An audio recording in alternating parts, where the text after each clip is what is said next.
I want to talk about RUS. We've had this conversation in passing. This is not a check in the box kind of question to say that I said something, but over the years I've seen RUS loans, and you now have additional authorities, monies that come from the omnibus spending bill that Senator Leahy mentioned.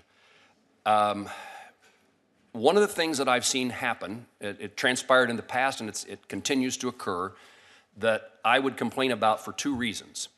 RUS makes loans or grants to those who are going to provide broadband services in underserved or no-served areas, and there are plenty of them in our state. But in doing so, they also allow that provider to overbuild in communities that already have broadband service.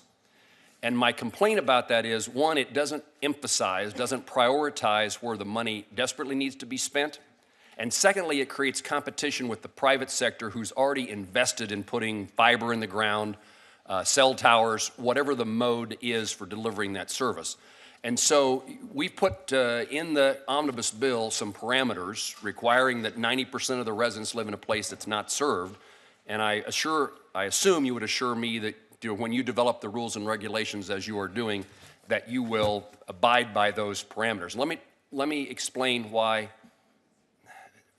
Again, we don't have this problem with the FCC and Universal Service Fund, but it's been when I've made these suggestions, these complaints to folks at RUS over the years, they tell me no, they need the subsidy from those bigger communities in order to pay for the service in the smaller communities.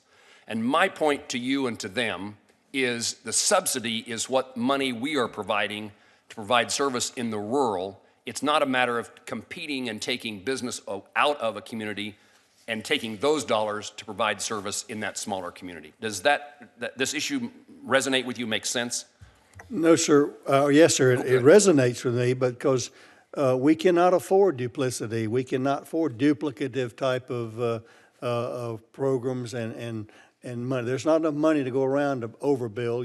You stated the fact that it destroys the economic model of the private sector investors there. So of the $600 million that you all put in the omnibus and the parameters there, I think we will even enhance those parameters.